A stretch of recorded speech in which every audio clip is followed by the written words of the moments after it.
17-year-olds can drive. They pay more than $9 billion in taxes every year, and if they get in trouble, they can be tried as adults. One thing they can't do here in Connecticut is vote. But as Fox 61's Katisha Cosley tells us, that's something Secretary of the State Susan Bysiewicz is trying to change for students coming of age. I think this bill is tremendously important. I stand here today in strong support of this bill. One by one, students from schools across the state took to the podium to voice their support for a state constitutional amendment that would allow their peers to vote in the primary if they will be 18 by the election.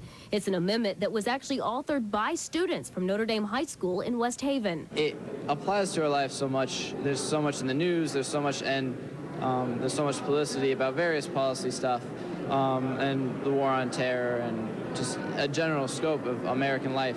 And we feel that in order to get involved, you really have to have that voice, that one vote per person. I could have, had more of a say. Daniel Peterson turned 18 1 month before last year's election, and he was able to cast his vote, but he says he would have liked the opportunity to choose who was on the ballot. I'm personally doing the NROTC Marine Corps option program. Me, along with many others in the country right now who are going through this process, who are voting for somebody who could eventually send us off to war, is very important to me. Right now, there are about 45,000 17-year-olds here in Connecticut, and the Secretary of State says if this bill is passed, about 10,000 of them would be eligible to vote in the primary, and that equals more voters in the state. We also know from all of the research that if you vote for the very first time when you're in high school, you are 4 to 5 times more likely to vote in the future. At the state capitol, Katisha Cosley, Fox 61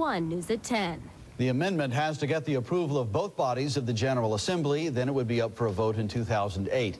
If it passes, Connecticut would be the 10th state to allow 17-year-olds to vote in primaries.